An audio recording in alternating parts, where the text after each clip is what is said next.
Ram, Jai Ram, Jai Jai Ram.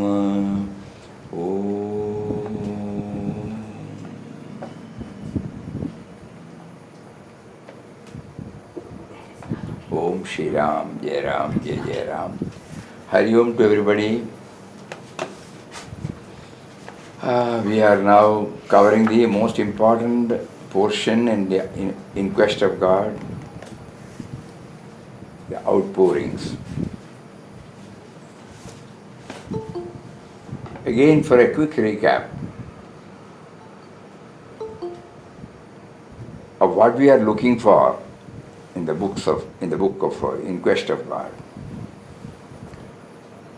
One thing is now very, very clear. We hope everything is clear to everybody.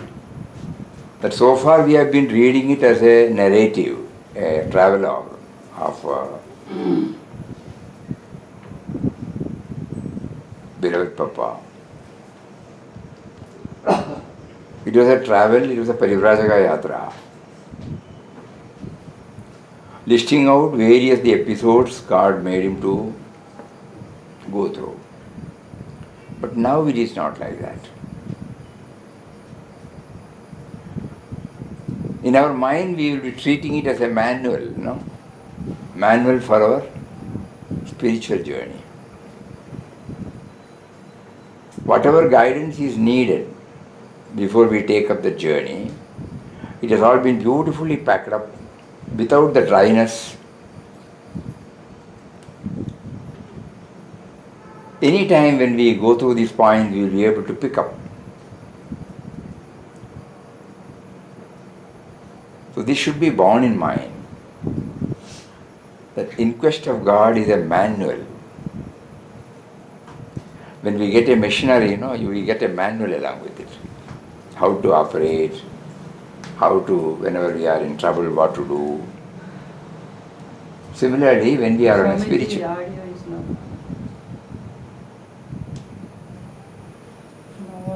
So far, no.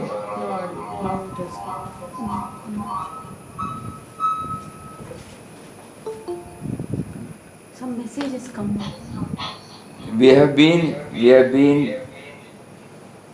entering into the most important part of the book In Quest of God under the title In the Cave, the Outpourings, which is purely an inner dialogue with Him. We can't say with Him because there are three factors there. One is the higher mind, the lower mind, and the Sakshi, witness. It itself is a great lesson for us. We have been just sharing, I think it was muted and probably you couldn't hear it. So far we have taken up the reading of In Quest of God as a travelogue authored by beloved Papa, or a Parivrajaka Yatra written down by beloved Papa. Now we will not. Now we know why he wrote. It should serve as a manual for our spiritual journey. Whatever is needed, at the start, during this travel, everything has been provided. What should be the background at each and every stage? It has been brought out clearly without having the color of a tall talk or a philosophy, but through wonderful, innocent, small incidents and episodes. We are not mugging up or memorizing the episodes, but we are trying to take out the essence out of it. There could be so many, but we have listed about 15 to 16 points. So every time when we take up this reading, it would be better, preferable, if we have this in our mind. So that what is it that I am searching for? What is it that I am searching for? We will just read out so that we will go back again, right from chapter number 1. Understanding the great void.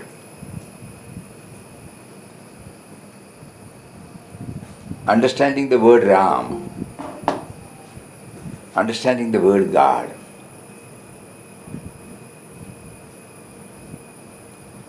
You all remember, even in the vision for August, it has been elaborately dealt with. Because that is a cream. In quest of God means we immediately think about great void. Great void means, that which encompasses the whole thing, envelops the whole thing, in which so many changes, modifications, so many things take place. But it remains untouched, unaffected. Not at all involved directly in it, but at the same time facilitates for everything. To form the right concept of God, it helps a lot. Then the next important point is to develop trust in Him. Not merely at the belief level, Trust means handing ourselves over with absolutely no reservations. Lock, stock and barrel. We have not reached still that stage. But now, at the moment we say IQG, in quest of God, how do I develop this, Oh God, how do you make me to develop this? My belief is at the superficial level. When it comes something to me, I don't hand over myself to you. Immediately, the me and mine comes. Everything is centered on that. I don't know that. I may say everything for others, but when it comes to me and mine. So this trust aspect, In quest of God, second important point is about the trust. Through various episodes, he has shown how this can be made a reality in one's life. And of course, it's all because of the aspect surrender. Surrender totally.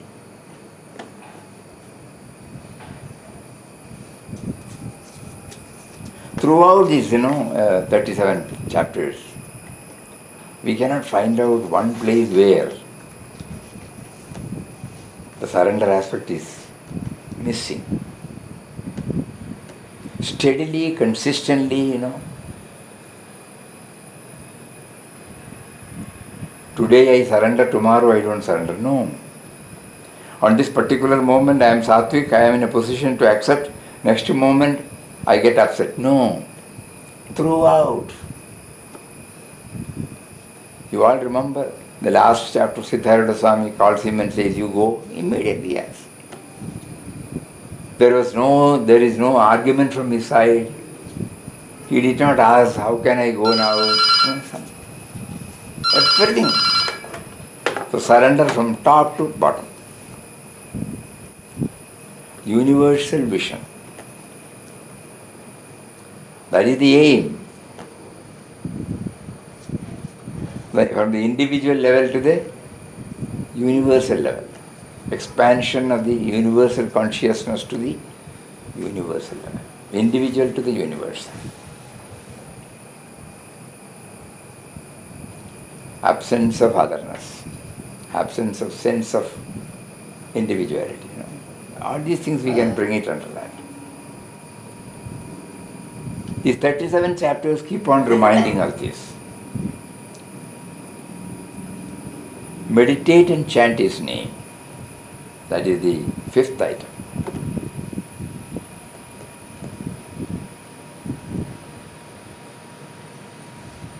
When Papa prompted us to bring out this beyond the text, under the title Beyond the Text.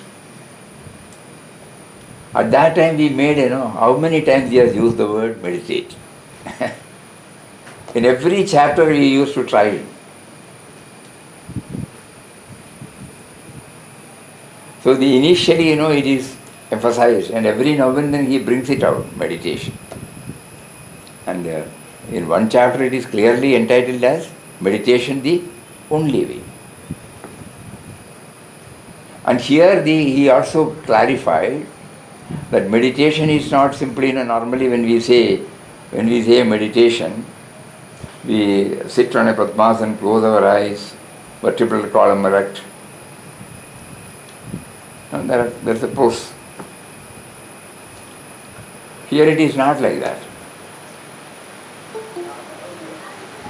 Here it is a conscious effort to dwell in God remembrance. That is what is called meditation. So when he heard for the first time, "Trust me, I am free," it released the entire load on him. And what he felt at that time, that sweetness, that fullness, that aspect of surrender, whatever we call it, the presence of God, the blissful state, that he wanted to retain. So the effort to retain that state has been named as meditation, and as an aid for that, Nama chanting.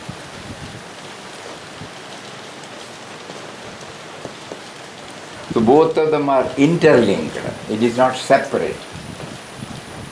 Meditated and chanted.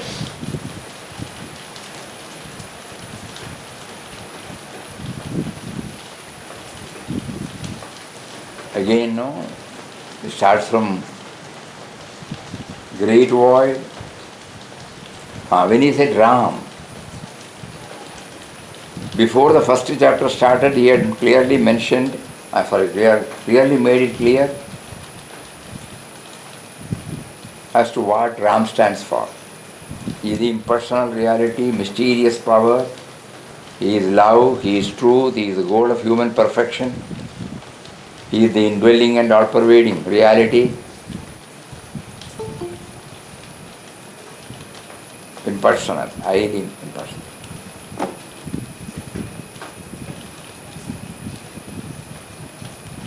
That's why we said it's a manual.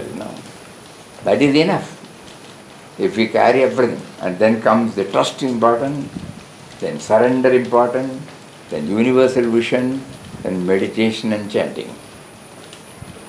And the next comes constant dialogue with him. In our case, constant dialogue may not be possible because our mind is not that much, focused. So as much time as possible, the inner dialogue. The first tangible, palpable gain is that the nearness is felt. He is not there, physically, but we are talking to him, When we are talking to him, that means he is there, I recognize his existence, presence. Constant in dialogue. Every time. In spite of all the adversities, in spite of all the other, discomfort, uncertainty, Papa continues to maintain this dialogue with him.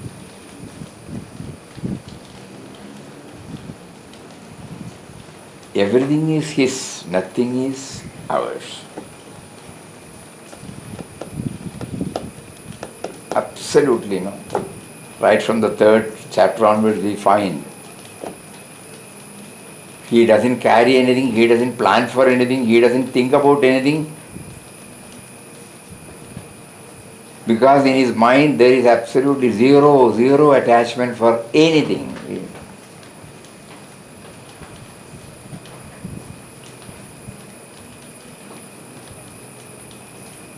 Unlike the dry Vedanta, then he no aversion also.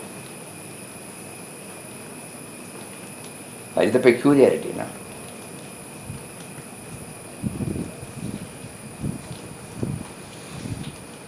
Everything happens only by his will.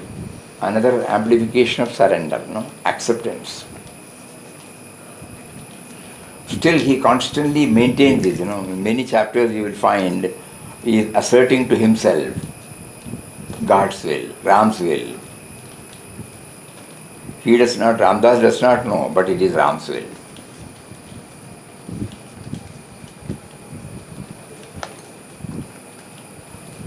The biggest hurdle is me and mine.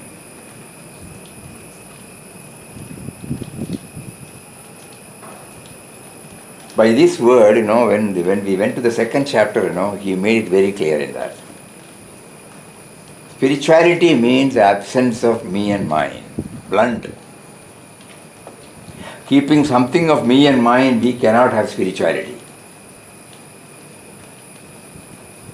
That's 100% clarity. 100% clarity is there. If I keep anything as me and mine, and if I do all other spiritual activities, it doesn't go anywhere near to it. That is why he prayed, remove this I-ness. Then only he takes that leap. He did not even pray, let my Ramnam be steady, or let my Vairagya be steady, or let my this is steady. No. He was very clear, me and mine. Remove the me and mine.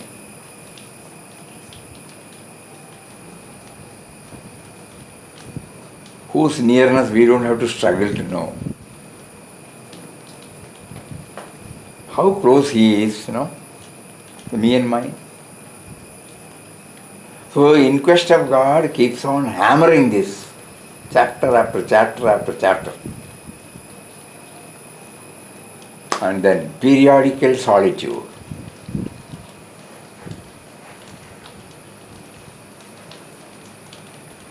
How many times, And he has got a fascination for such other places where human habitation will not be there. So he defines what he means by solitude. Suppose you are walking alone, somebody comes forward, hello, how are you? Finished, started chatting. He has got a story to say, you have got a story to say. Mind goes on here and there, There are so many likes and dislikes of you that is welling up, likes and dislikes of him welling up, preferences, priorities, attractions, infatuations, so many. When you meet a person,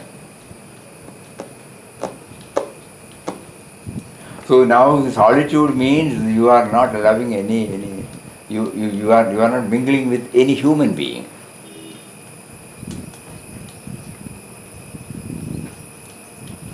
At the same time, in solitude, you can be one with the Mother Nature.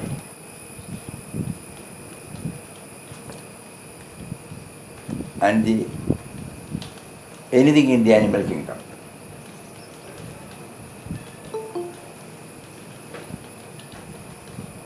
And this is necessary because there will be an undisturbed communion with God.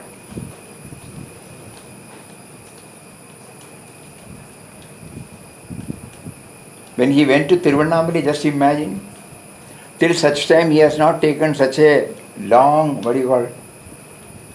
period. 21 days with nobody.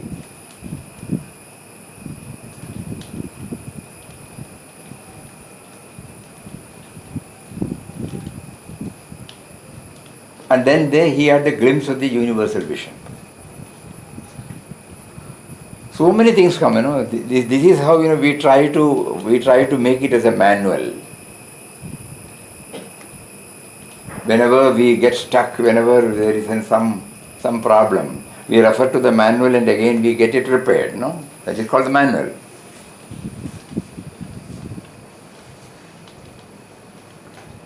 Freedom from conditionings.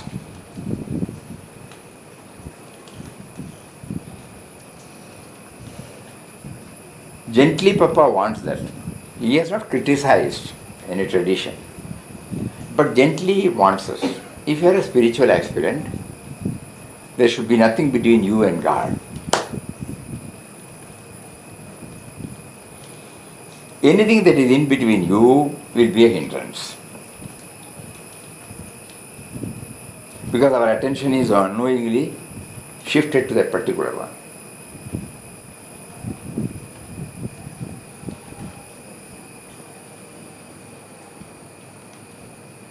A particular type of dress, a particular type of an approach, a particular type of mantra, nothing. No tradition, absolutely no tradition. He was chanting Ram Ram, then he added Sri Ram Jai Ram Jai Jai Ram, then he added Om. Then later on we find any mantra anybody asks, he used to initiate. He will ask which name you prefer.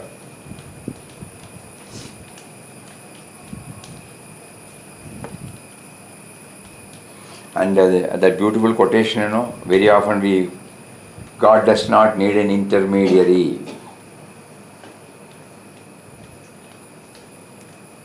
If you think God can talk through Ramdas, he can talk through you as well, because you cannot accuse him of partiality. Switch on your wire for direct communication. Why do you deny him in your heart? So there is nothing, any tradition, any protocol, anything that blocks us,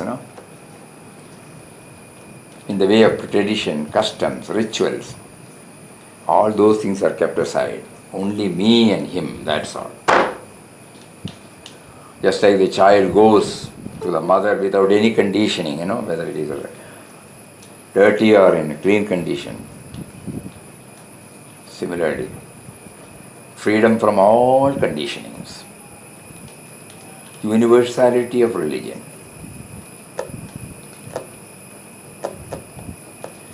Holding on to a particular line, he was able to accommodate or appreciate other approaches. It is not that we should not mistake. Universality of religion means every now and then we change. No.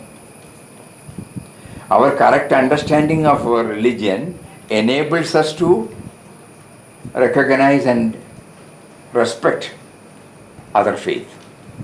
That is universality of religion.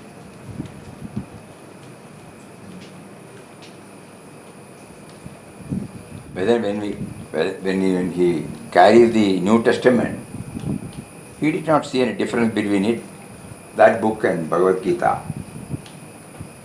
When he went to Ajmer, he did not feel it as different, So he clearly defined what is universal. It is not that you are becoming, you are following everything that is said in every faith. No. Equally, you are recognizing by that why you are in a position to do it. You are holding on to a particular faith, which is universalizing it.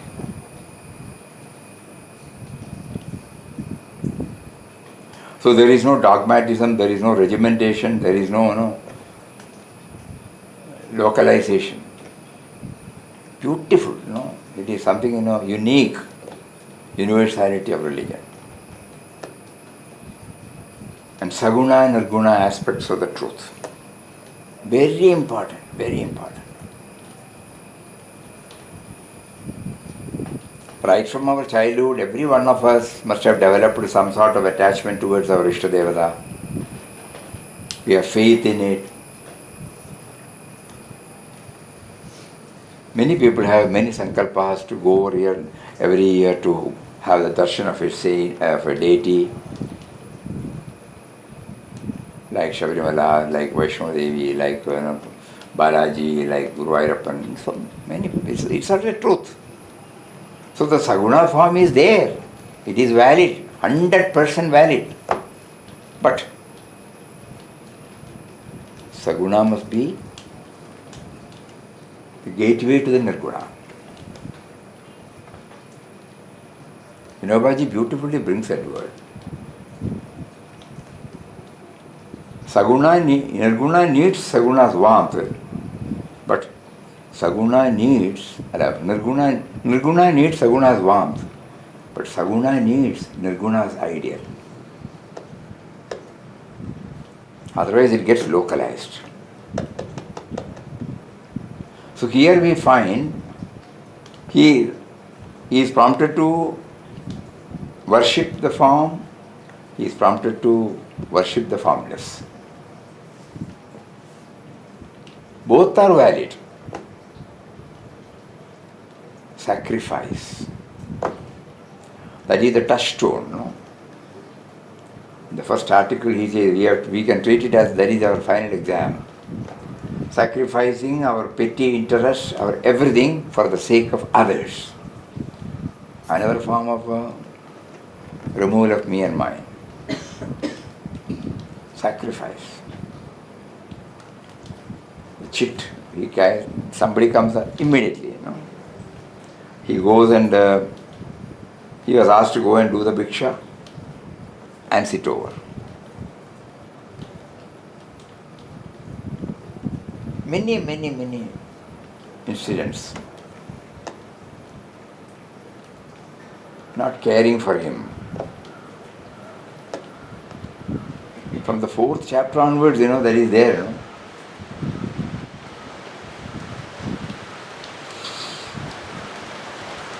Ram's test comes at all time unawares.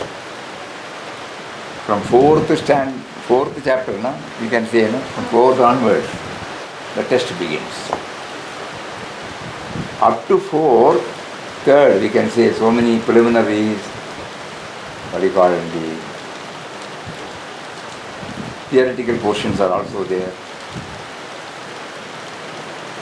Actually, there is no theory at all in IQG, but we can, for the sake of categorizing it, we can say. Because he is pushed to the field. And whatever, the experience he had in the field, we call it as test. He himself used to say in 2-3 times, it was a test. But when we look at it, we find that from 4th term to 37, there are tests. And no clue at all how he is going to put the test. These are not for Papa, these are for us. We will close the book in our mind, IQG. IQG of Papa, we will close the mind. IQG of oneself, we will start. And the final one is awareness of His grace. Because we should not even for fun's sake feel that because he did, he got this. Because of the grace poured on him right from the very start. Papa wants all of us to make it very, very clear to us. Somebody went and asked him, what all you have described in Inquest of God, how did it happen? Instantaneously the reply came, all because of Ram's grace. Ramdas did not deserve anything. Ramdas did not know anything about it.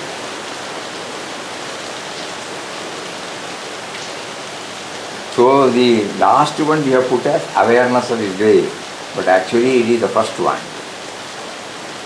Because we keep on now praying.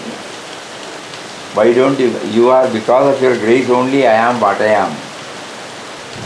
But I am not aware of it. Kindly enable me to do that. So these are all the 6. There could be many points. We have just picked up 16 points. So that every time when we go through IQG, let us forget for the moment that it is a travelogue written by, authored by Papa. No. It is a manual for our own guide, When we go to the school, I don't know nowadays, guide is in. For every subject there will be a guide. You call it a guidebook? Yeah, guide. Because every time whenever we are confronted with any problem, we used to refer to the guide.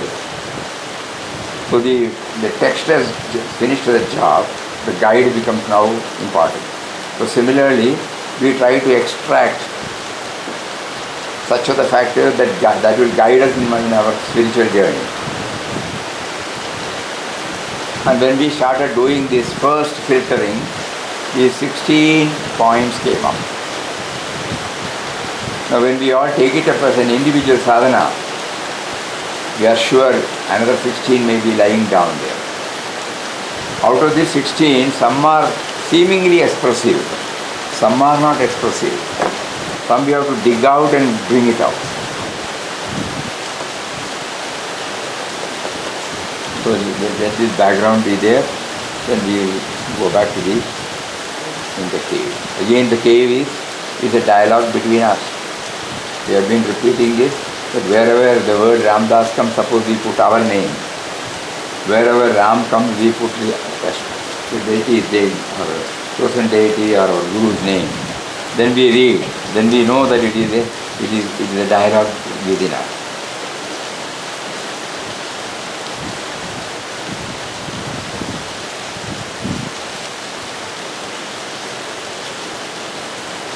Rise, rise, O despair of hope. Rise, rise, O joyous misery. Joyous misery. Rise, rise, O light of darkness. Oh, rise, rise, lovely dream of an eternal life. Rise, rise, O bliss, O grandeur. What indescribable happiness to cry, to weep, to smile, to laugh, to live, to die. To die for Ram's love, Ram's grace, Ram's life. Om Shri Ram. In mantras, we say Brahmanandam, Paramasubhadam, Kevalam, Jnanamurtim, Dandvatitam, Gajanadasham, Tattvamasyadiriksham, Ekam, Nityam, Vimalam, Achalam, Sarvadi, Sakshibhudam, Bhavatitam, Triguna Rehitam. No? Bhavatitam and Triguna Rehitam. You see this? Joyous misery, despair of hope, light of darkness. So that means we will be able to rise above the concept. This is this, this is that. No? Darkness means, negative. Light means positive. That is not there.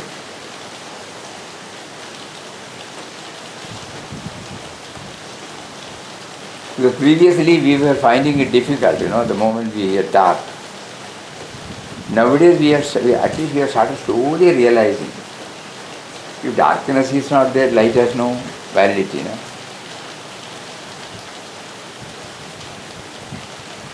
Suddenly the light goes off. Immediately the light comes.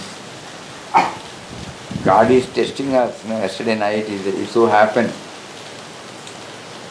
Every time, once in a week it happens. So just, it was a test. Suppose we take it as a test. What happens now? There are certain physical laws, there are certain scientific laws. When that is knowingly or unknowingly violated, the line goes off, natural. Again it is reconnected, light comes out. When we do that, we don't say, lighter. We don't say lighter. It is not giving us any shock. We try to accept there are certain laws. When he brought the electricity, there is a law governing it. So anything that goes against, knowingly or unknowingly, ignorance of law makes no excuse. Similarly, ignorance of this law does not insulate us. We will also lose the light. And we will get the light when it is repaired. So similarly, that stage we should reach. So misery is a joy. Hope, despair.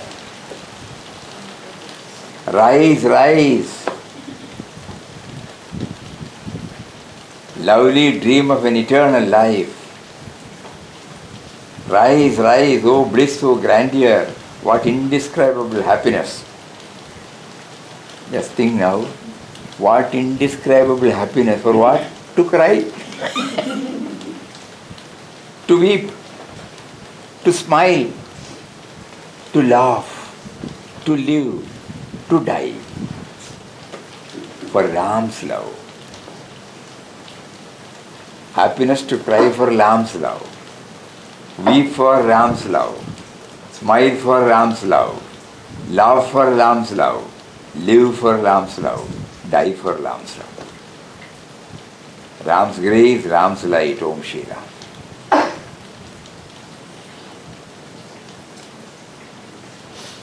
Peace, peace, peace. Ram, Ram, Ram. When we were reading previously, we just repeat peace, peace, peace, Ram, Ram, Ram. Slowly now he is opening, Ram stands for peace. And peace stands for what? We can't explain. It's a state of experience, undisturbed, tranquil, poised, still, silent. You get some idea about it.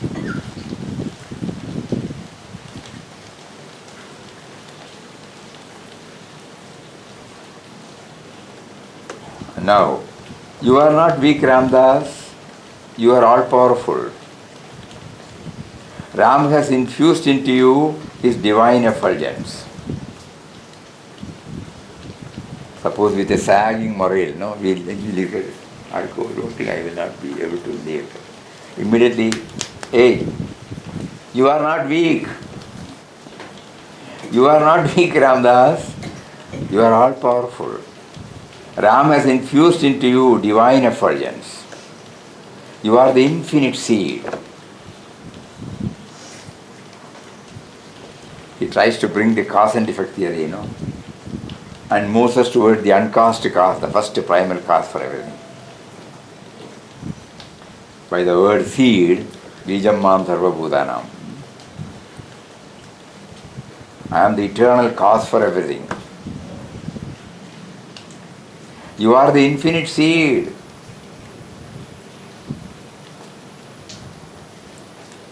Ram has thrown a flood of light into you.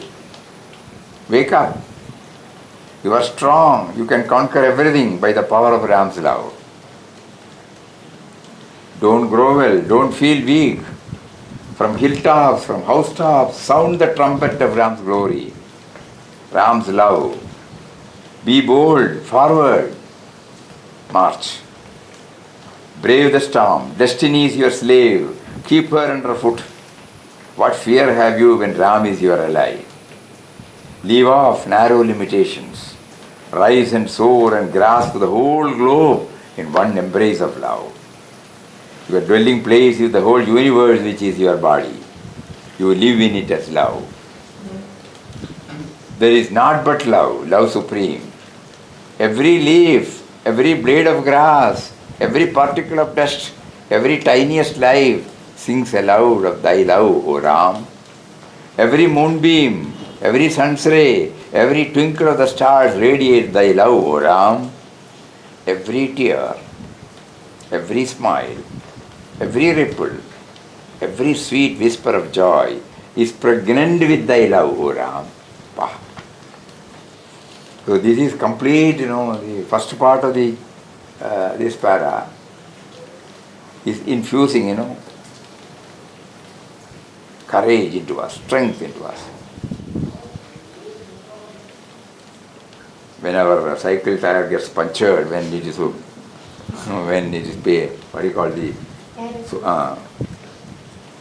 when that is plugged, you keep on inflating, air into it. Because it is like this. The more you start inflating, it becomes. There is a particular reading up to which you have to do it. Beyond that, it will burst. So that is what, for a sagging morale, we are all likely to go through such moments in life. With all said and done, with all our knowledge on spirituality, with all our faith in God, still there will be moments of despair, moments of helplessness. I don't think I'll be able to make it up. We may feel that. At that particular moment, this comes to us. That's why we said it's a manual. Every nut and bolt, every spanner will not fit into everything. But a particular spanner, particular nut and bolt, particular this thing, it fits. It is needed for that, repairing that one. So similarly, the text contains so many such tools. So because of the vyavaharik dealings, because of the old baggage, in spite of my cautioning, my doing everything,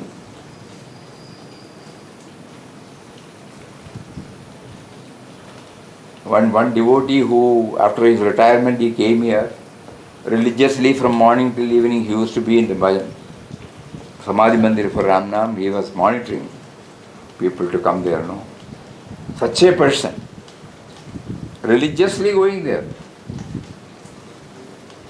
and chanting. One day he came to Puja Swamiji and said, I don't find any sweetness in it. And he was not telling it just like that. The feeling of helplessness was there. He wanted it, he is not getting it. That's what. So there will be such moments in a devotee's life, in a sadhaka's life. So at that time, Papa's inspiring words. You are not weak, Ramdas. So you say you put your name there, just imagine. Huh? Suddenly, you get, infusing courage. Eh? Infusing. Injecting.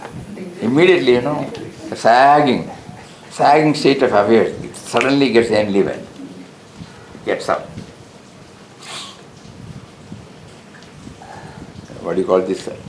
When somebody is weak, when they are immediately given in the hospital saline water or something like that, next moment Directly in the vein. Huh?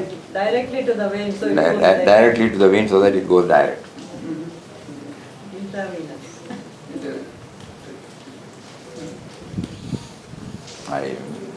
So we remember many decades back there is an incident in Wayanad. Was been 50s. There was only one doctor for the whole district. Very, very, very nice person. He's a retired LMP, There was an LMP course on those days, licentiate in medical practitioner, diploma. He retired from army. He has got this weakness for alcohol. But anyhow, whether alcohol is there or not, his diagnosis will not go wrong. So one mother, was seriously sick, estate owner's wife. Everybody decided that she is no more. So anyway, she is not responding.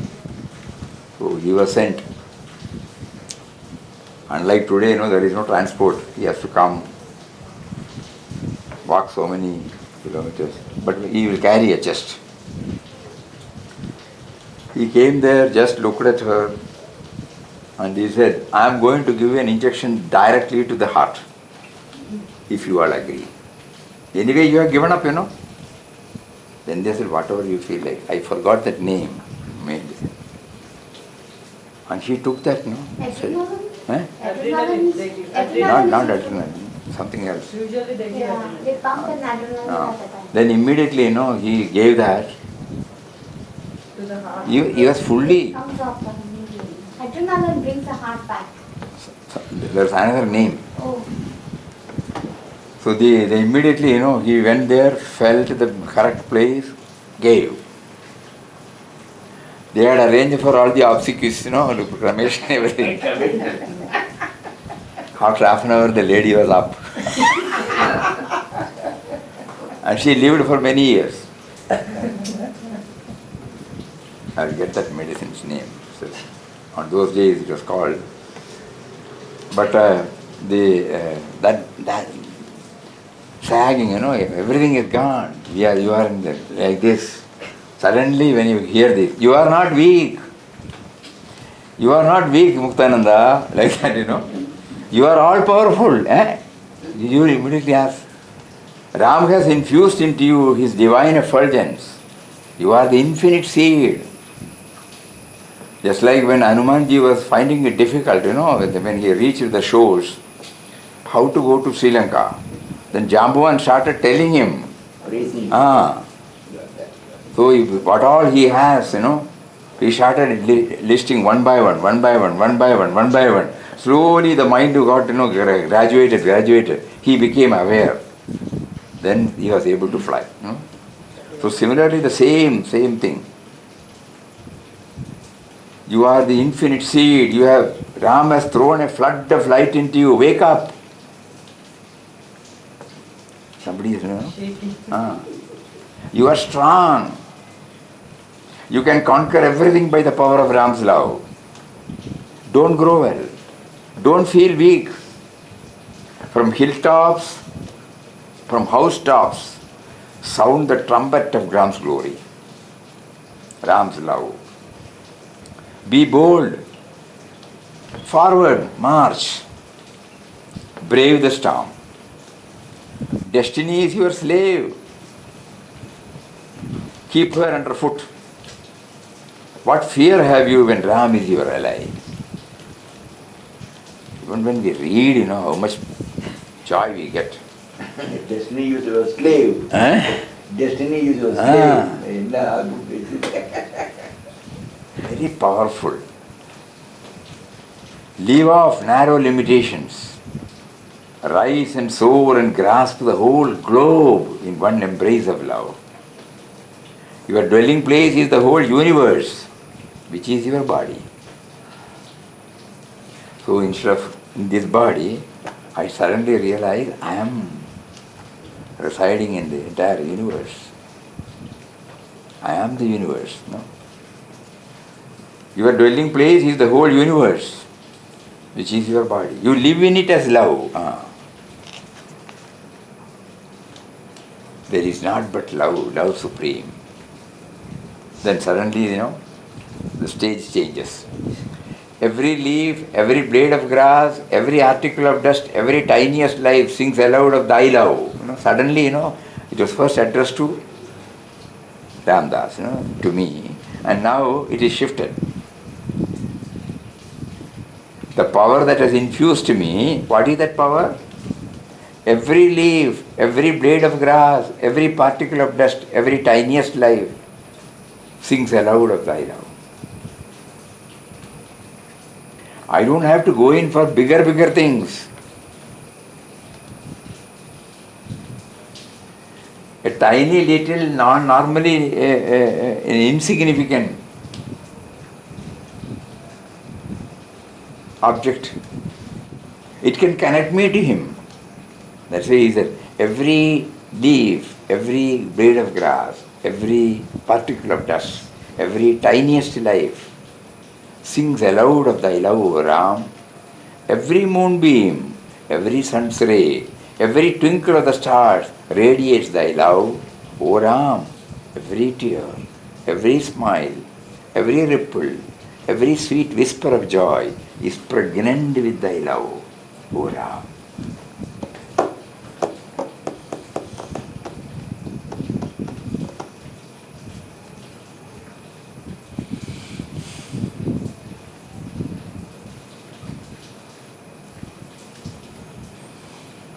Just imagine he is sitting in the cave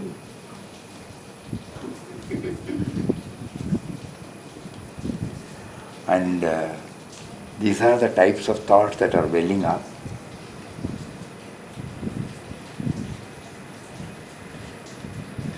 And even now, when we read it, there is a life in it, it's not mere jadas. It is full of life, every word is full of life, full of power. That means when he started jotting it down, he must be reveling in that, Otherwise it will not have the same life. He is transporting us to that particular plane. That is called life of the word,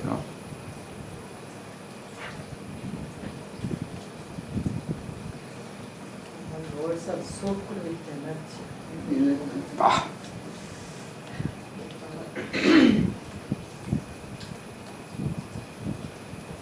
What is is not in quest of God, he is not worth knowing. We can definitely see. So, for a spiritual aspirant, whatever is needed, everything has been packed so beautifully.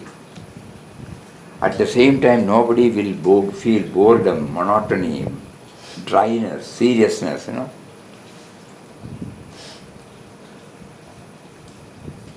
Down to earth. The behavior is like an ordinary person with all the limitations. Just imagine. Not anything. Even if he has no miracle, though miraculous happenings had happened, he doesn't give that color. Everything down to earth, like an ordinary human being. That is why we said it's a manual.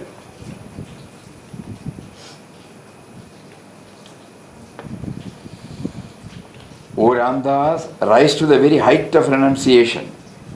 Oh, scene has changed. And there sit on its crest and view the transient nature of the whole show around you.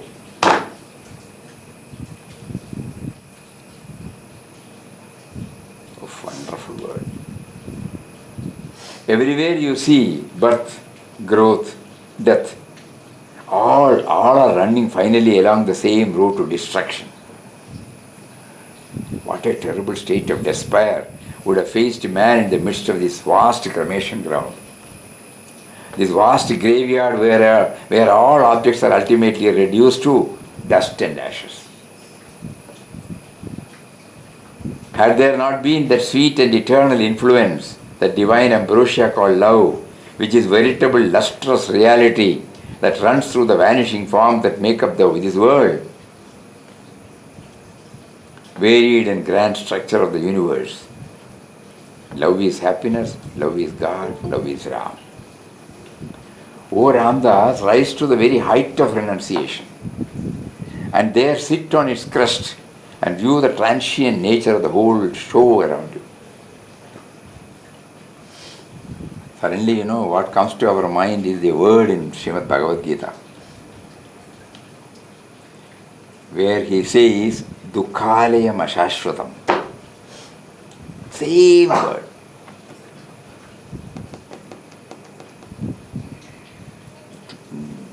After tomorrow we will take up that particular chapter, where he says, Lord Krishna brings it out. Dukhalayam Ashashvatam. Which chapter you can put? Google. Dukhalayam Ashashvatam. So here he says, rise to the very height of renunciation, and there sit on its crest and view the transient nature of the whole show around you. Everywhere you see birth, growth, death. All are running finally along the same road to destruction. What a terrible state of despair would have faced the man in the midst of this vast cremation ground. This vast graveyard where all objects are ultimately reduced to dust and ashes. 8th chapter 15 shloka. 8th chapter 15 shloka. 15.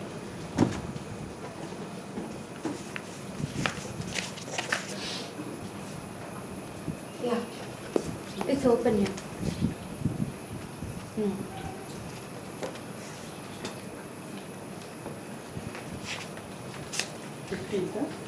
15 shloka. 8th chapter. 9, 15th. 15th. Here. Ranganathan.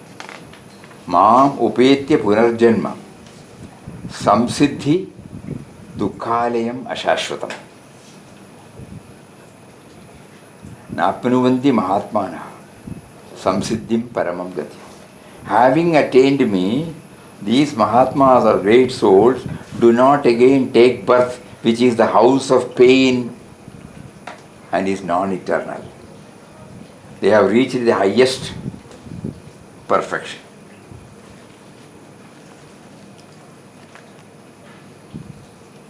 When you attain me, Punarjanma, this rebirth ceases to you.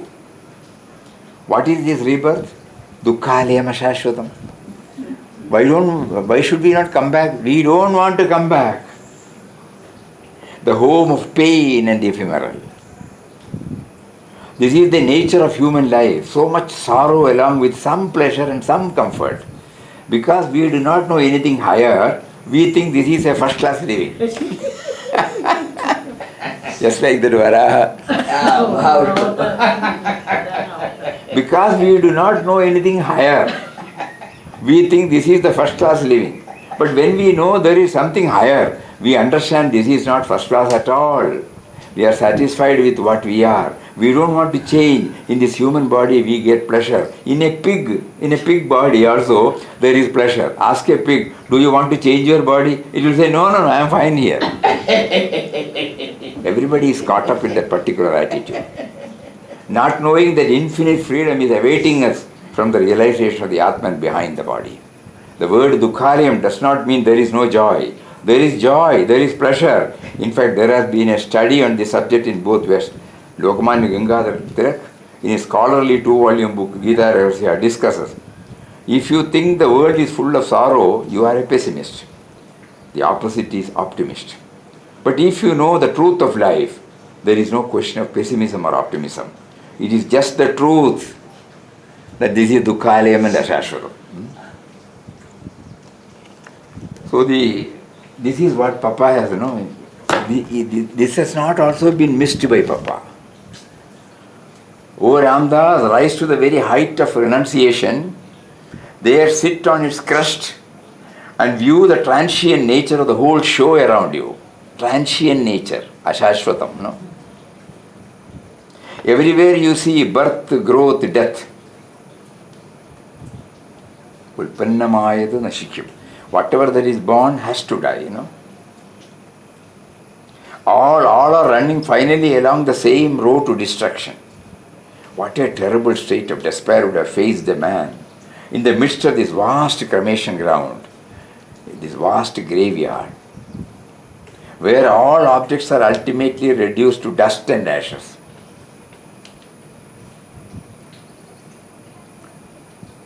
One of the ways to control the me and mine, Dukkhalayam ashashvatam.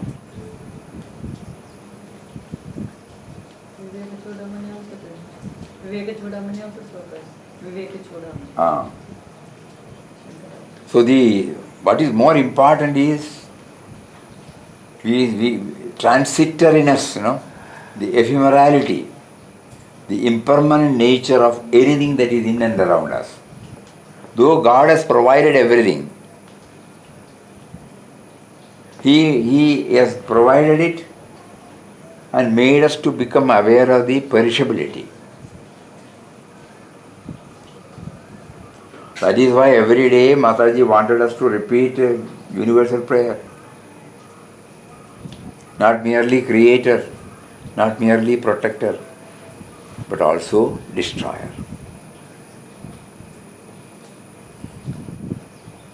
In every thought, because He is there, He is the creator, protector, destroyer.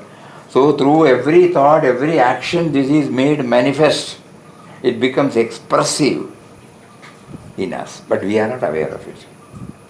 We still cling on to unknowingly to the fleeting joys, fleeting comfort, fleeting security, and become unaware of the Dukkhalayam ashashvatam. So Papa is bringing out bluntly here.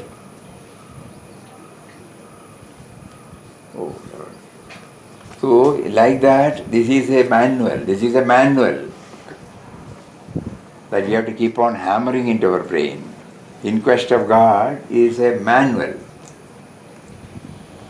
Whenever you are in trouble, just go open this. Before that, we should have this manana and try to unearth what are the tools there. Then only you can take the right tool, Merely keeping the toolbox will not help, We know it's a toolbox. Which tool you want to take it? Which tool we have? First of all, now he made us to know what are the tools inside. The spanner and board. At least now he has opened up 16 in the toolbox. One side has been opened, and 16 tools he has made us known. There are many. Many work. You don't know. So we try to make use of. Just like he gave us the prompting to take it up, do it, and he is guiding us from within and without, and to know that we have reached at this stage now. At least it is not a book. It is not a book written by Papa about his sadhana. It contains full of guidance, full of directions, full of hints and clues for a successful spiritual journey.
So if you keep on thinking about it, the ultimate IQG stands for continuous expansion.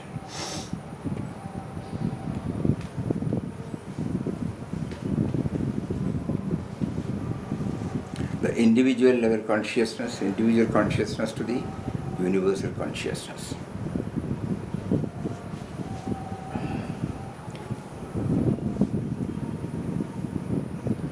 Likewise, an optimistic outlook.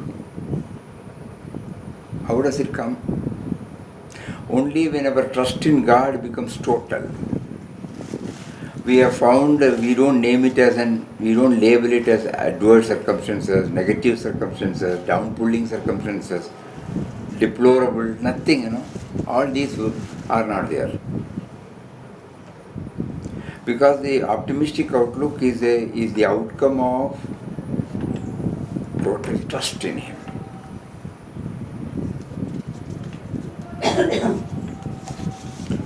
Combining knowledge, devotion and action.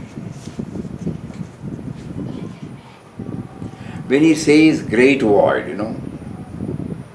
an ordinary mind or intellect cannot conceive of what exactly that word represents.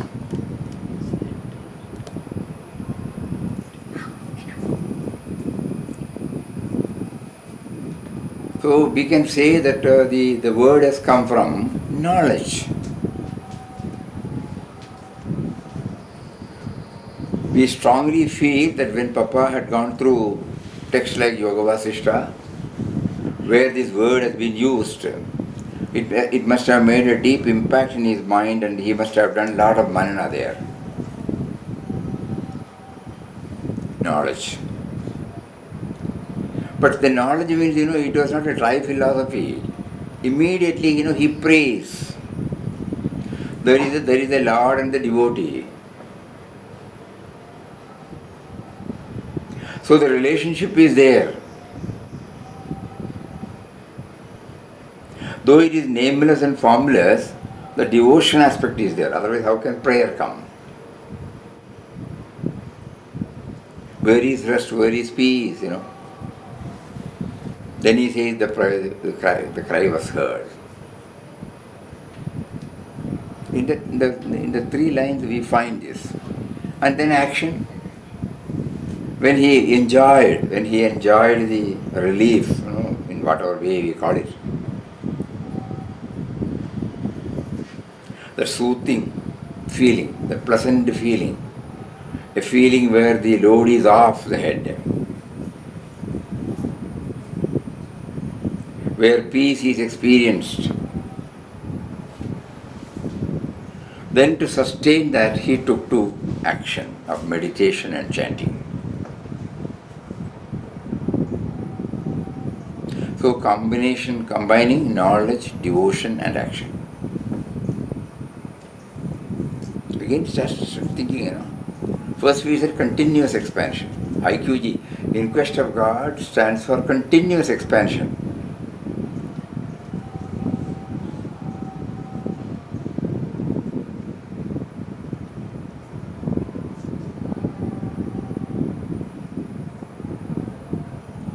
There is a constant effort on the part of the aspirant or devotee to identify himself with the rest of the creation.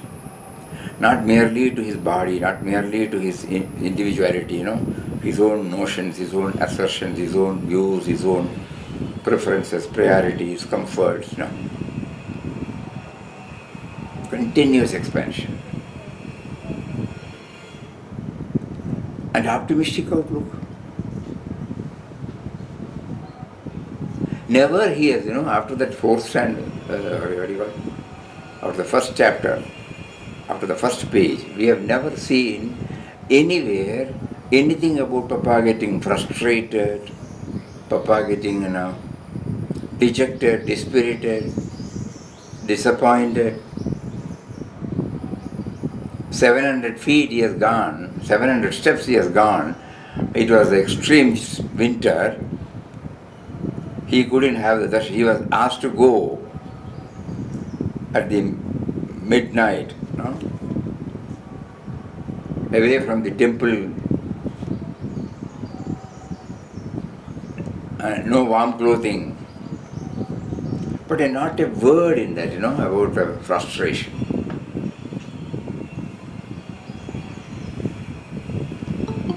Optimistic outlook. Later on we find this optimistic outlook can come only when our reliance on him is total.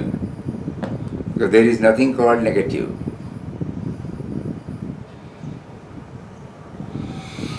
And combining knowledge, devotion and action.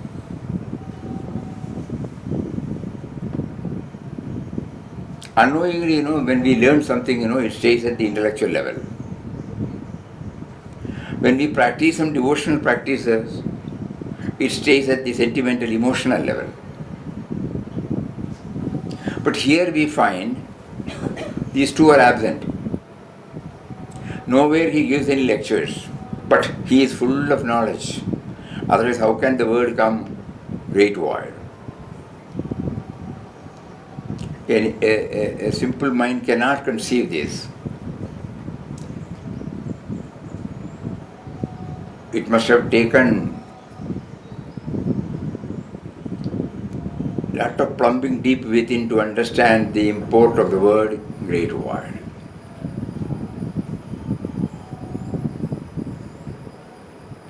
In Avadhuta Gita, one whole chapter is kept for this, for Gaganam.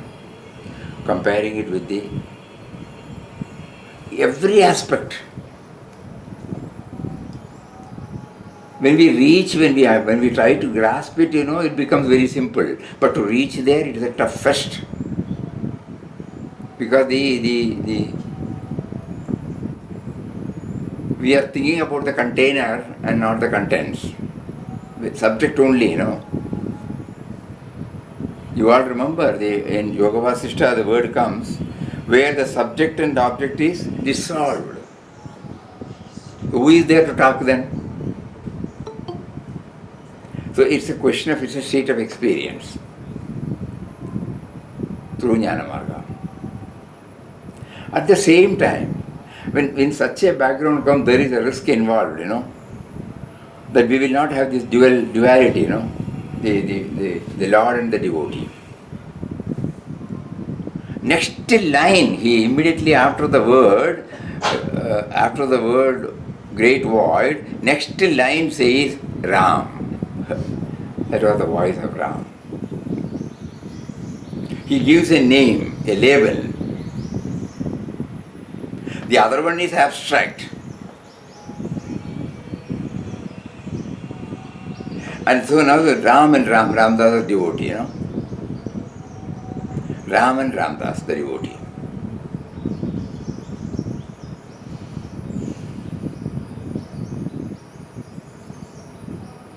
And whatever we gets the prompting, he acts. That is the whole life. That means we must keep on thinking about. That's why he said, no, you are chanting the name of one who is making you to chant. This is Jnana Marga. You are chanting the name of one who is seated within. So the chanter is, the devotee is there, the Lord is there. And the chanting is being done, action is also there.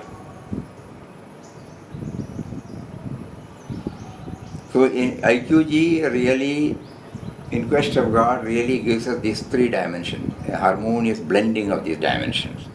So never at any time we get stuck with one and pass our own judgments that this is superior, that is superior, this is. Of course, there is a devotion is first among the equals. Though these three are all equal, devotion is first among the equal because he held on to this Lord-devotee relationship.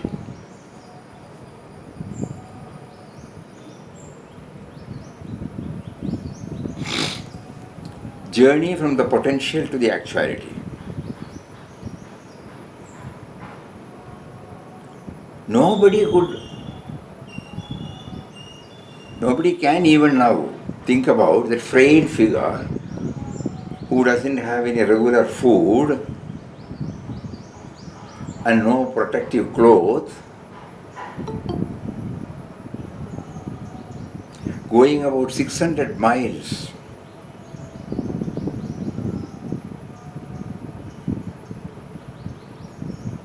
and making adventurous efforts in our language. Going steep up the hill. So many things. Potentiality is there inside. God has given him the needed potentiality is there. And it becomes, how do we know that potentiality is there? Only when it is applied and when it comes out. Otherwise, how will we know? I will be able to cross over one only when I reach that shore. I may not know how to do it, but I may do it. So the field offers us an opportunity to bring out the potentialities. Then only I come to know that it was there in me. See, in what all ways, the in Quest of God gives us these dimensions. When we say manual, we start thinking about it. You leave the book in Quest of God, and we are coming to our own individual life. How does it guide us? Then only the word manual is really applicable.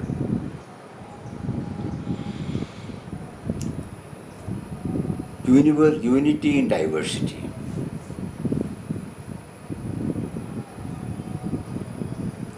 Unless I find some similarity in all approaches, I will not be able to find unity. Just because somebody said, I will not be able to accept. So one will be able to see the unity factor only when the similarity is found out, dug and found out. And when it is out, you don't feel anything.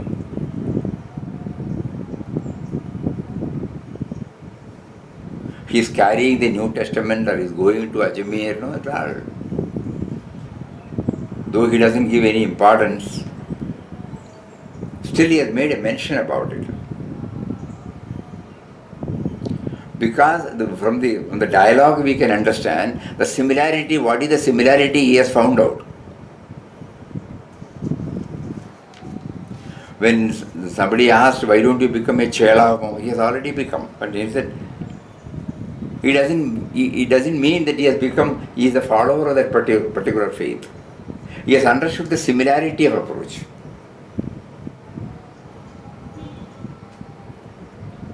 Christ is also a messenger of God, he said, also a messenger of God.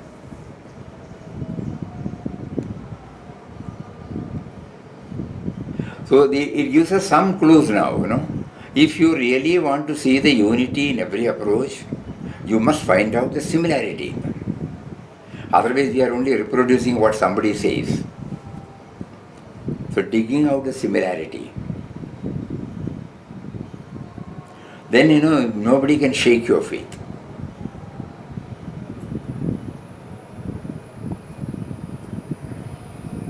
Subject to the divine will. Yeah, that is writ large everywhere. How do I understand? I also simple way is the absence of self-assertion.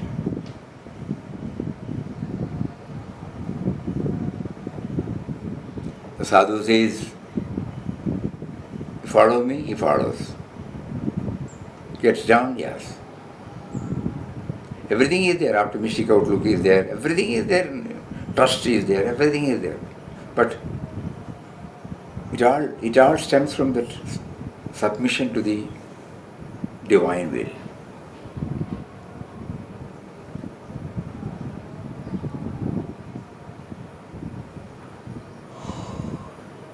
When he came back after this and when he was able to sit for 4 hours, 5 hours at a stretch, reveling in that means, during the solitary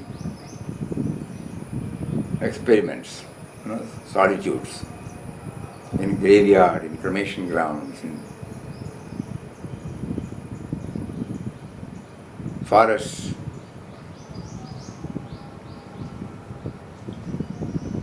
he must have been trying this witness consciousness.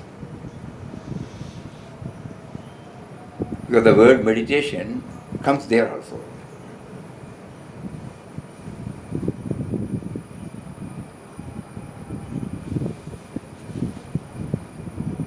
Later on we find only a constant experience of the witness consciousness alone can ensure the nearness and the presence.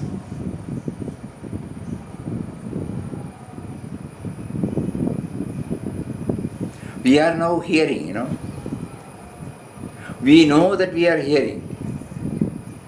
Suddenly we are looking back to the knowing principle. First we feel the nearness and then the presence.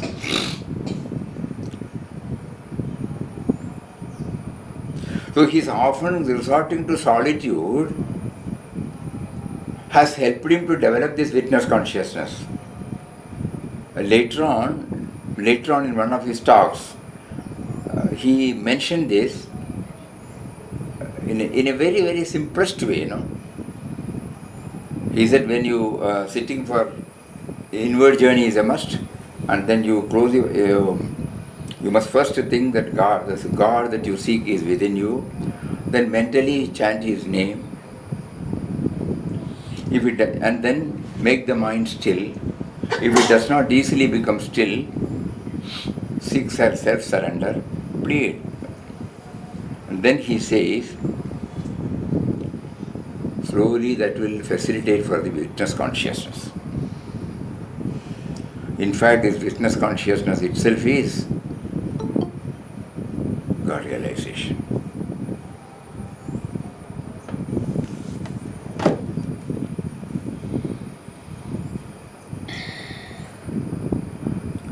So whenever time permitted, whenever it suited, whenever Ram found ways and means to take him to solitudes, starting from Tiruvannamalai, near Jhansi, near Muchukunda Ashram.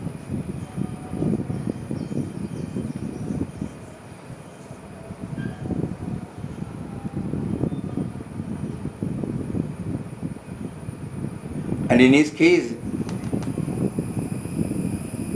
we find every time, even in Chidambaram, he went and sat and, so whenever he needed an aid, he was just looking at Bhagavad Gita. So witness consciousness. So inquest of God gives us all these things. The only thing is on our part we have to keep on exploring. If we just leave it at the word level, no. Then the real, the sweetness can be experienced. These are some of the dimensions that came this morning.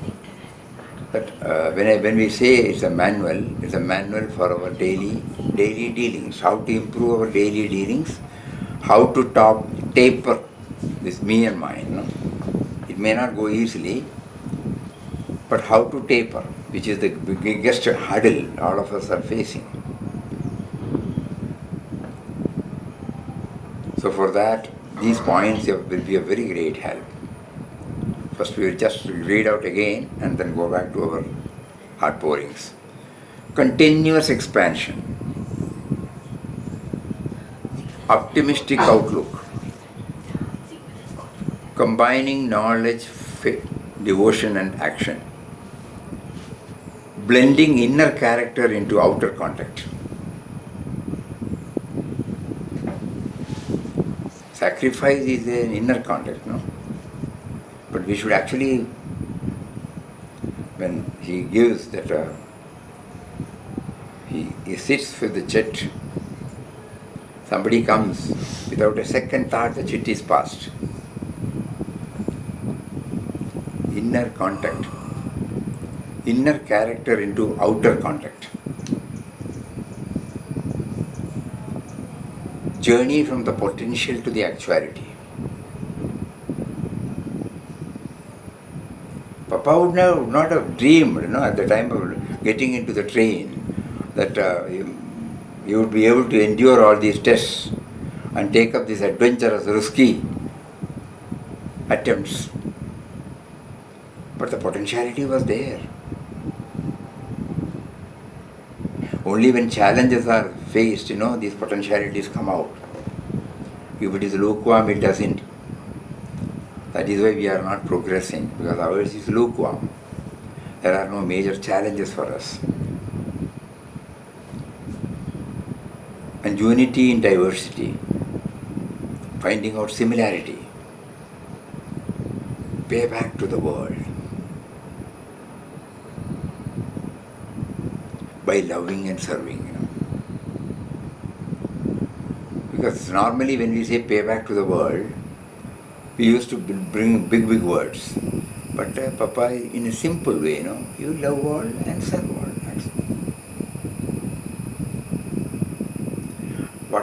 Whatever way God provides you to share.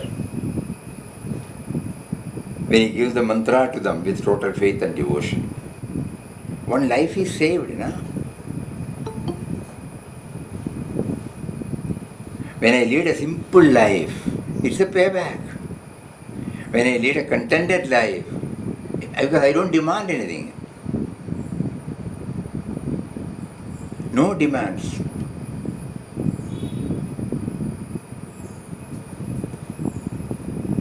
Just think about it. The more we become simpler and simpler in our lives, when absolutely there is no zero demand from us.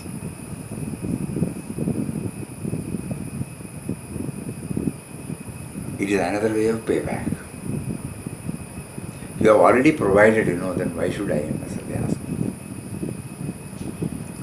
And subject to the divine will. Always submission, submission, submission, submission. Then witness consciousness. Like that, every day, suppose we keep on doing it and applying it in our life, we will find IQG is really a manual for our daily life. One such attempt was made. So, these are all the dimensions.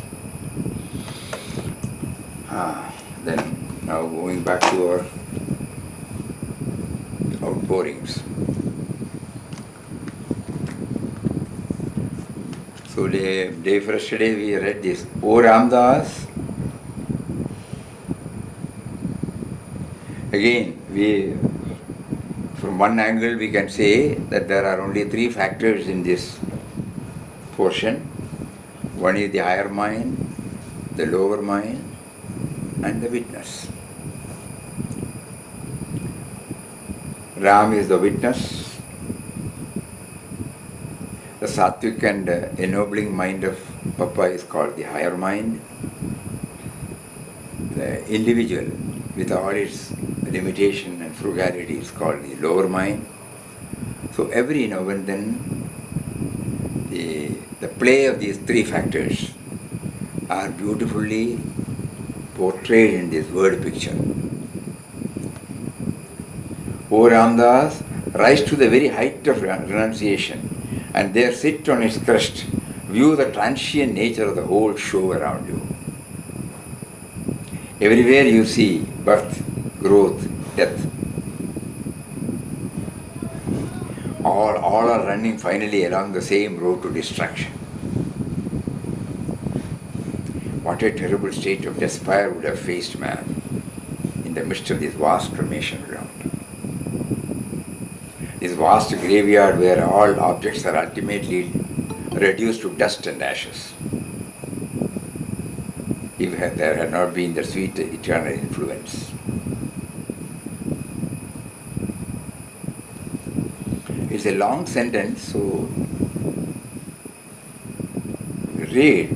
What a terrible state of despair would have faced man in the midst of this vast cremation ground had there not been that sweet and eternal influence. This cremation ground, the vast graveyard where all objects are ultimately reduced to dust and ashes. Which fact, we know, but we don't know. No? We know while reading intellectually. But the moment the session is over, everything has got its own influence in our life. It has got a place in life. The perishability is ignored.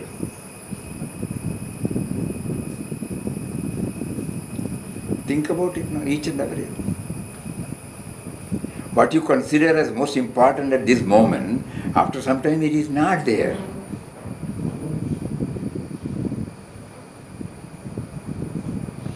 What a terrible state. And what is that, had there not been that sweet and eternal influence, God, that divine ambrosia called love, which is a veritable lustrous reality that runs through the vanishing forms that make up this wild, varied, grand structure of the universe. Love is happiness, love is God, love is Ram. So, the Dukkalayam Ashashvatam, we read it now the other day. So this fleeting, transient, impermanent nature of the world, it must have given us a pessimistic outlook, because everything is moving towards destruction only.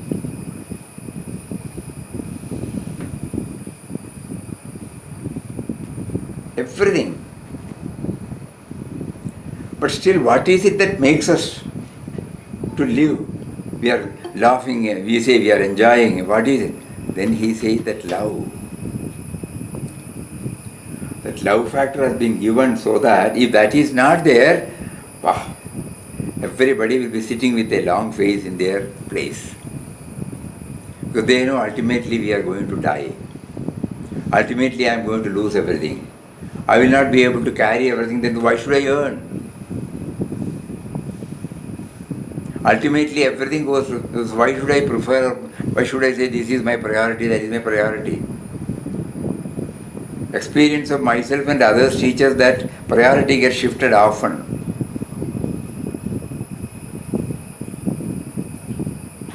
But still we are all living a dynamic life, It is not a life with a long face, Everyone is dynamic, bringing out. What is that? He says, Papaji, that love is Ram. O Ram, fill Ramdas with thy nectar like love. Let no thought of evil, let no thought of difference cross his mind. Make him look upon all with the light of love. Absence of otherness. When you see other, perishability is there. When you don't see the otherness, there is no perishability there. Suddenly from pessimistic to you become optimistic.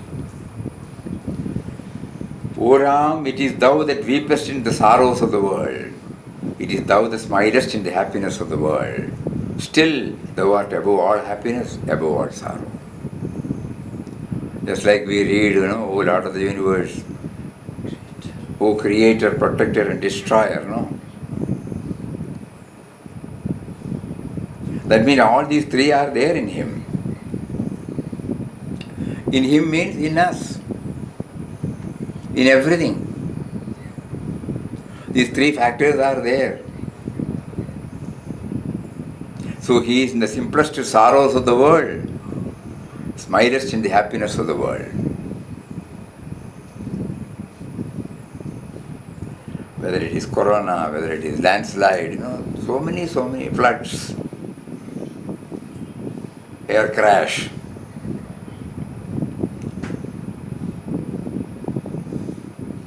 Suddenly we remember, O Creator, Protector, Destroyer of the world. You have protected many, you have destroyed many.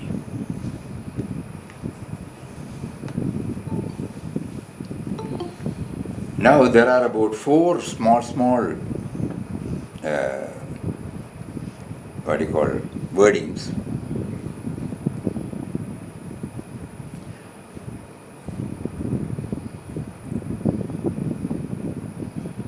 Which has just come out. And we had explained about one, we will again explain it, that how deep is Papa's, that mastery over English. Ram, thou art eternal love baby. Ramdas is ever bent upon catching thy tender smiles, but they elude his grasp.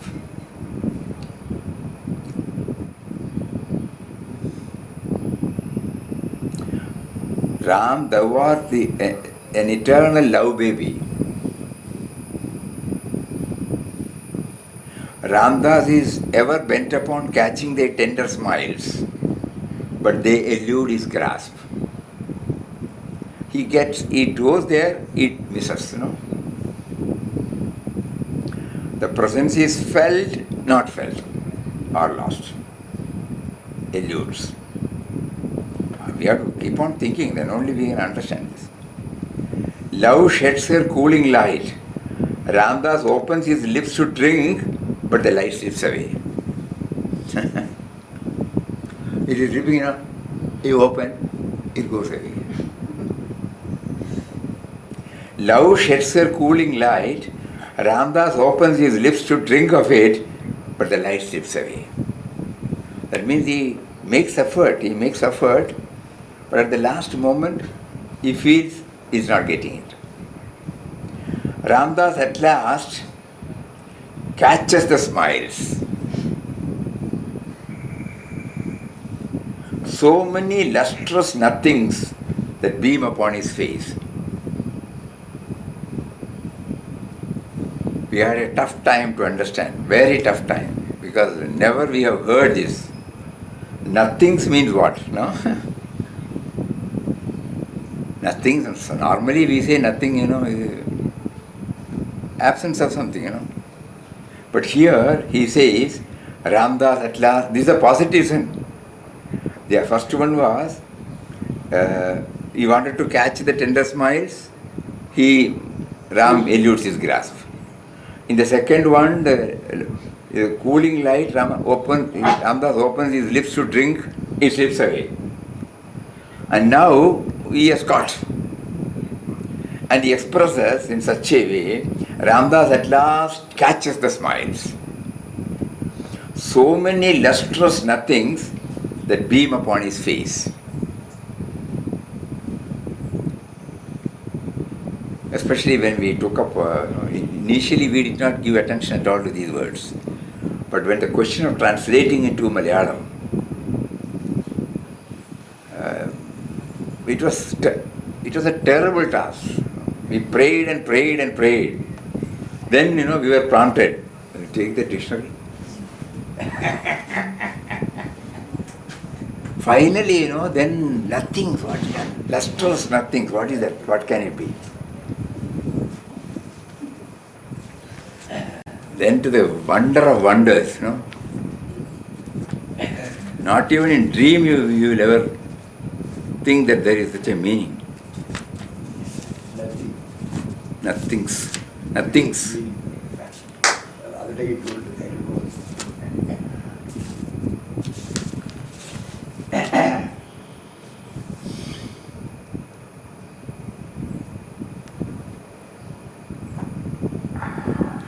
Sweet nothings. Words of affection exchanged by lovers.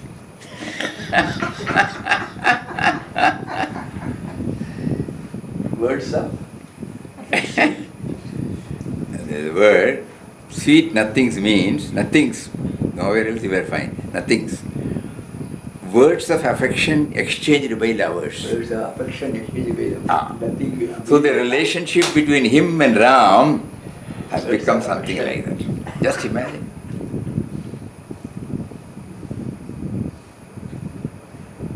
On that day he said, unless you go deep within, you will not be able to understand. Surface level you can't. So Ramdas at last catches the smiles. So many lustrous nothings that beam upon his face. The love, the sense of enjoyment, sense of enjoyment. Yeah. Ramdas at last drinks deep the light of love. The softy floats upon the sea of peace. So his attempts to have the glimpse of the divine presence in Panchapandava cave, it has come out in these 4 lines. He tries, he misses, or he finds he has lost it, or it has gone out of his hand. Again, perseverance, he takes it up. He gets a glimpse and finally he gets stabilized. Though they look very innocent,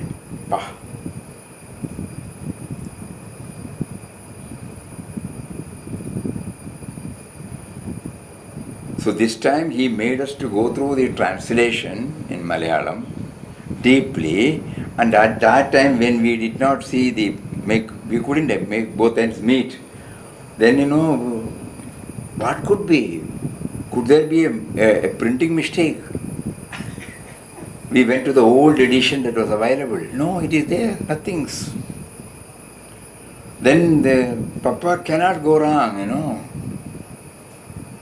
It will not. It is not there cannot be a clerical error. There cannot be a spelling error. There cannot be anything. Then he said, go to the dictionary. I have put it there. Then apply it. Think about it. Then really you catch this. Lustrous nothing. No. Nothings. Nothings. Nothings. Not nothing. Nothings. Nothing else. The yes is important. Nothings. Nothing has a different meaning. Nothings. Yes. No. Nothing means okay, absence of something. The Oxford Dictionary was luckily available here, and then the prompting came, go search, this is what I meant. Oh, okay. It was a very thrilling moment.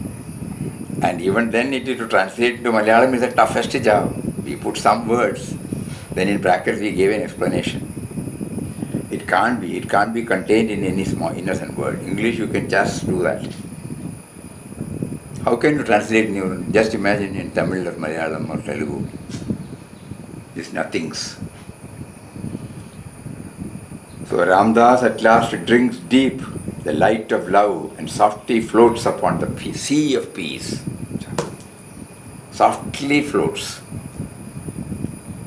with no jerk. Ramdas at last drinks deep the light of love and softly floats upon the sea of peace.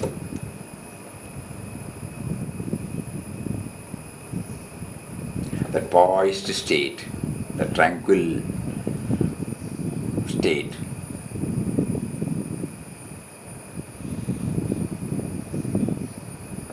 O love, O Ram, envelop everything in the soft glare of thy radiance. O love, let all vibrations be rhythmical and true. Let the inexpressible sweetness of bliss reign everywhere. Inexpressible sweetness.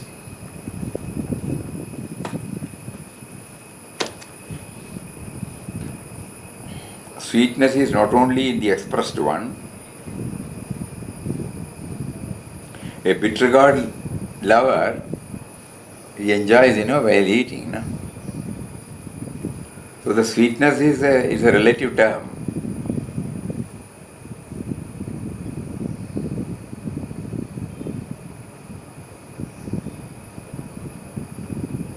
I don't know what to say in English.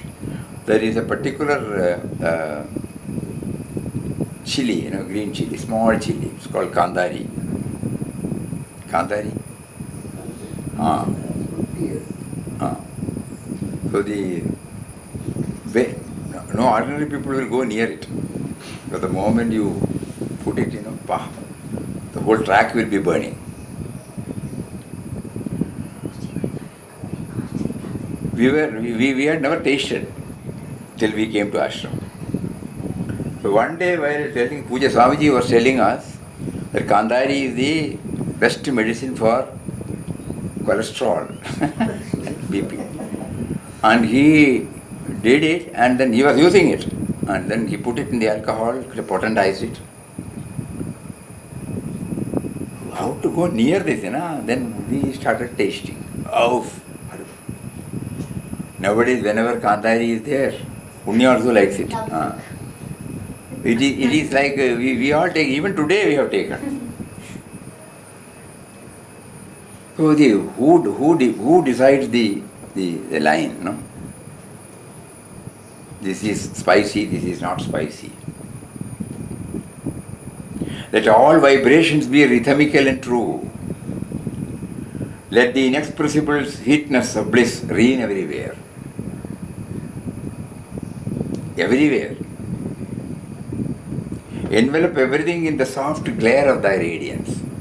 Without purpose you would not have brought kandari, Without purpose you would not have brought bitter gourd.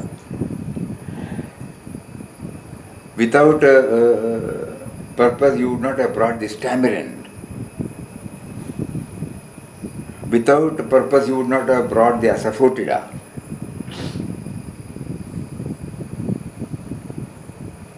Like that there are so many herbs, Nowadays we are also trying to spend some time on these medicinal plants.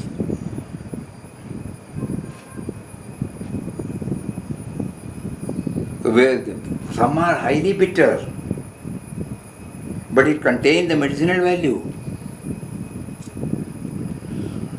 O love, O Ram, envelop everything in the soft glare of thy radiance. So never label it and then write it off, no. Envelop everything. O love, let all vibrations be rhythmical and true.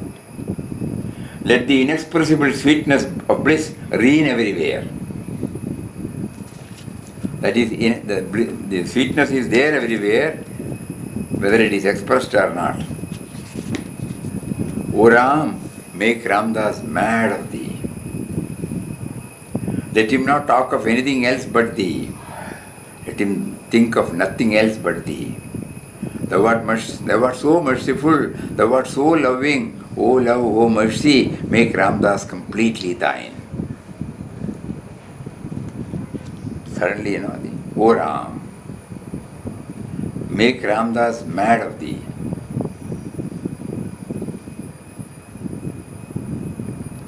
Let him not talk of anything else but thee.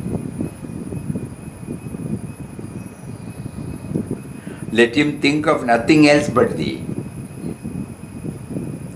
Thou art so merciful, thou art so loving.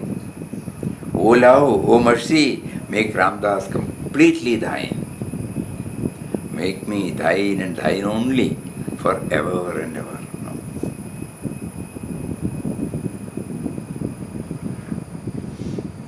1923, this word has come to him. So when he composed that universal prayer, it came out of his experience,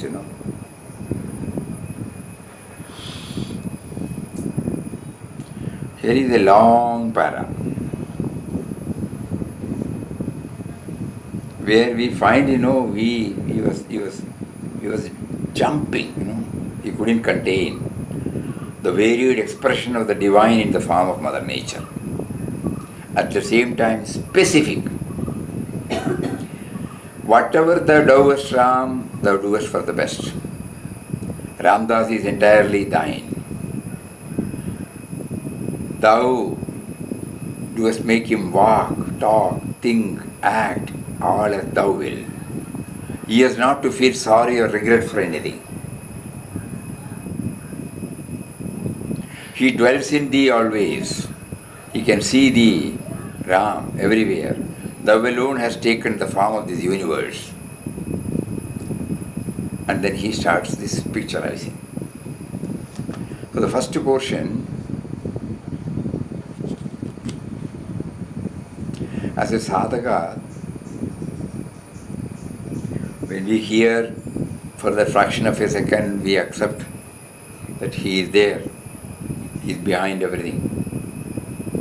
But then immediately after that thought goes, we are back to square one now. So here I think we should take it that we must keep on bringing these words. Thou doest make him walk, talk, think, act, all as thou will. Not as I plan, I do, I act.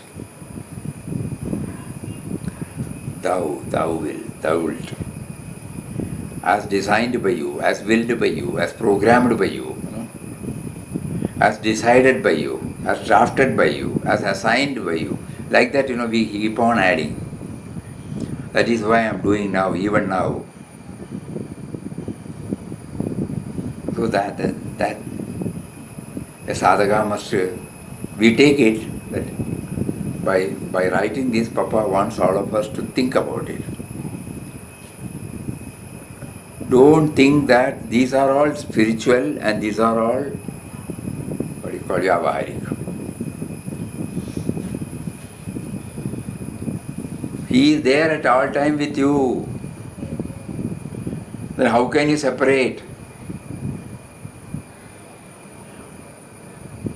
Walk, talk, think, act.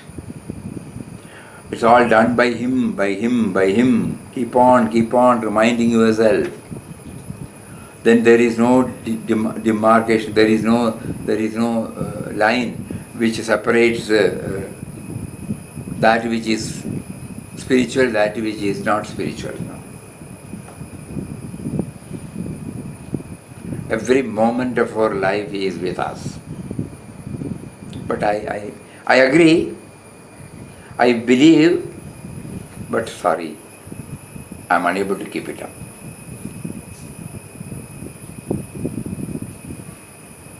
Even now after this session, when we take the chair, keep it in the place, keep the,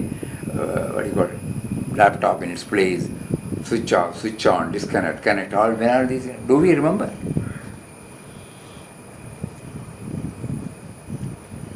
And if we don't try it from the minutest, how can we extend it to the grossest?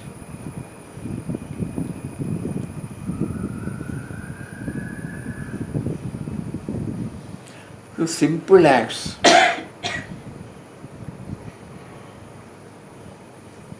By bringing these words, Papa Ma makes us to think about it. Not big talk, not something about superhumans. Simple.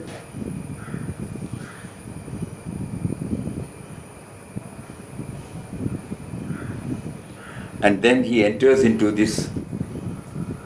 I'll just read, we don't have time, but just read. Thou alone has taken the form of this universe, this vast, picturesque, varied group of worlds. What a grand display is there. What a sublime manifestation. The vast sheets of water, the mighty ocean that dazzle in the sunlight like molten silver, bearing in their bosom a variety of animal lives of their own creation. They are all thyself.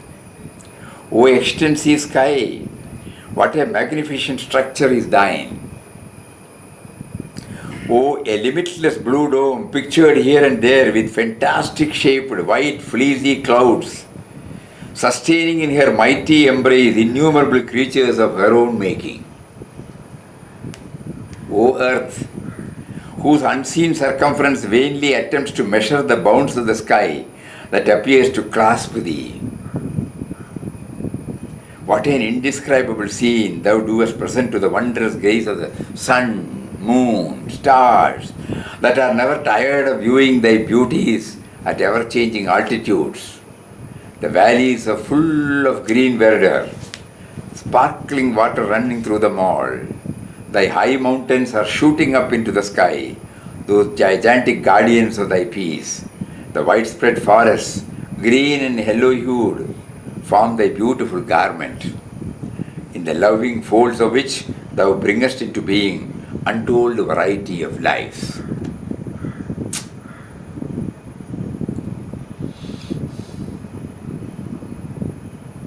Bringing in the all-pervading reality in the varied expressions, that is the attempt here. We all enjoy, sky, we all enjoy landscapes, valleys, mountains, but we don't bring this dimension there. What a grand display is thine. Thou alone has taken the form of this universe, this vast, picturesque, varied group of worlds. What a sublime manifestation. The vast sheets of water, the mighty oceans that dazzle in the sunlight like molten silver, bearing in their bosom a variety of animal lives of their own creation. They are all thyself.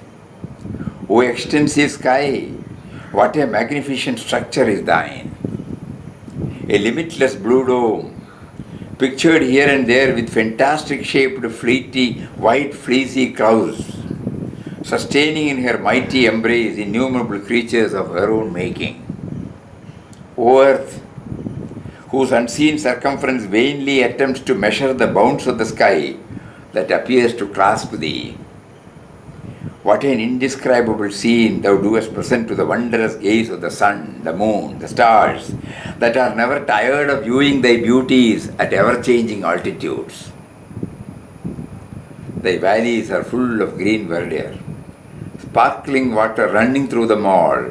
Thy high mountains are shooting up into the sky, those gigantic guardians of thy peace.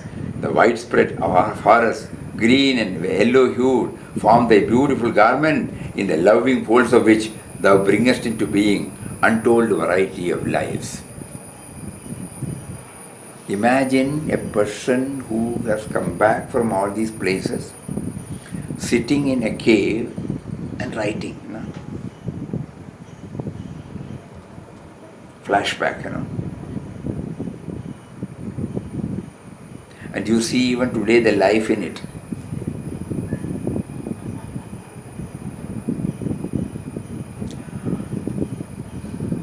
So when he saw it as a varied expression of the Almighty Lord of the universe,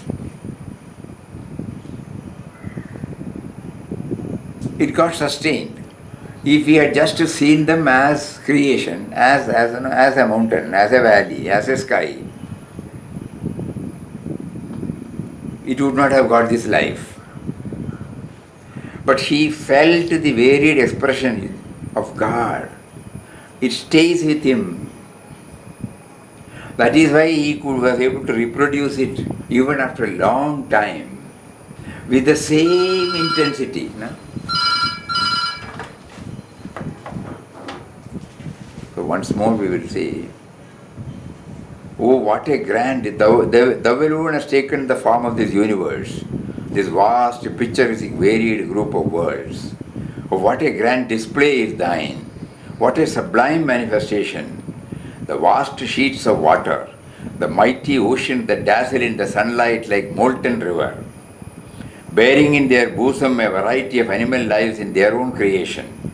They are all themselves. Even under the water, many, many creations. O extensive sky, what a significant structure is thine, a limitless blue dome, pictured here and there with fantastic shaped white fleecy clouds, sustaining in her mighty embrace innumerable creatures of her own making. O earth, whose unseen circumference vainly attempts to measure the bounds of the sky that appears to clasp thee, what an indescribable scene thou doest present to the wondrous gaze of the sun, moon, stars, that are never tired of viewing thy beauties at ever-changing altitudes. Thy valleys are full of green verdure, sparkling water running through them all. Thy high mountains are shooting up into the sky, those gigantic guardians of thy peace. The widespread forests, green and yellow-hued, form thy beautiful garment, in the loving folds of which thou bringest into being untold variety of lives. So in quest of God, when we say it's a manual, how to enjoy this, he gives us some clues. Because he enjoyed it, he was able to sustain that enjoyment. So whenever we, Dr. Bhujanga Shetty beautifully said, sleeping in the mountains, singing through the birds, up and awake in man. We must see him by default we should see him as a screensaver. Same word. Not like birds, not like seeing the birds as birds, not seeing the man as man, not seeing mountain as mountain.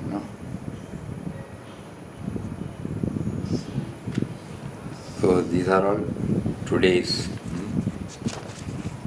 Going slowly. Okay, all right. So we started with about 10 or 12 points: continuous expansion, optimistic outlook, combining knowledge, devotion and action, blending inner character with the outer conduct, journey from the potential to the actuality, moving from complexity to simplicity, unity in diversity, payback to the world, subject to the divine will, witness consciousness. First half an hour we touched upon when we say manual and when we enter into the field of action, these are some of the things which will help us to successfully and joyfully lead the life. Otherwise we may lose the opportunity of enjoying the life. And when we stepped into the heart pourings, we found how he has explained about the varied expressions, how he is bringing out the submission to his will.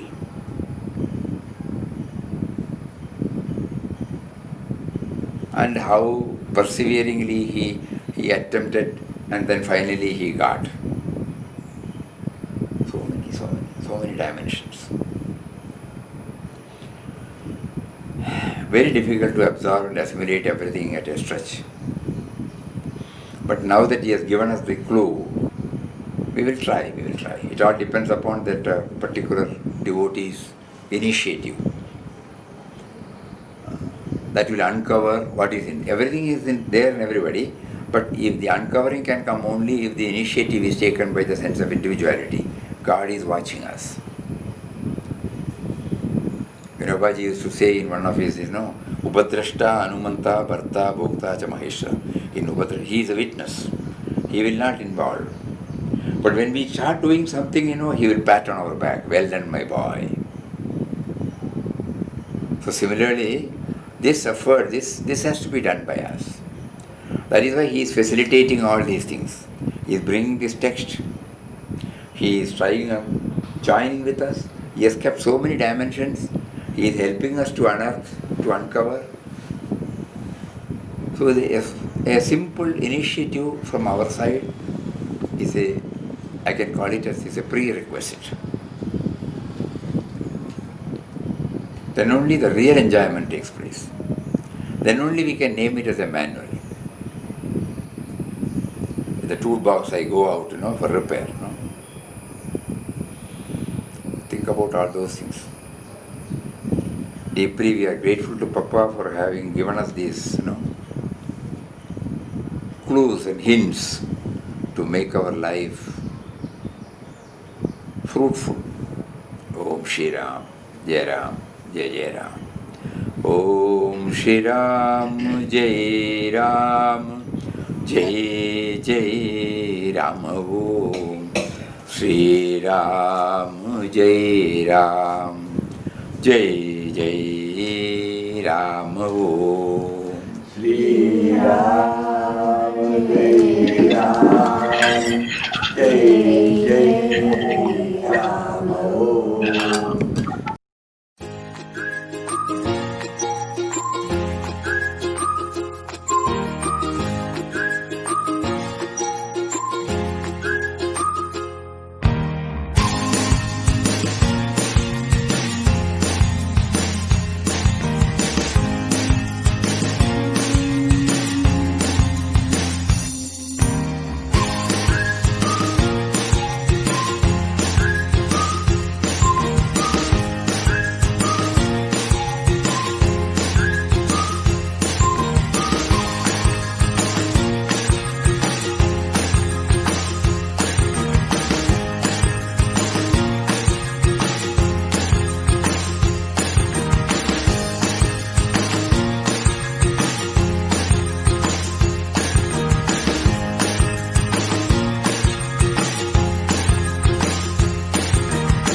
Ram, Jai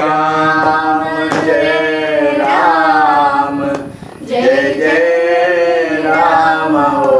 Om Shri Ram, Jai Ram, Jai Jai Ram.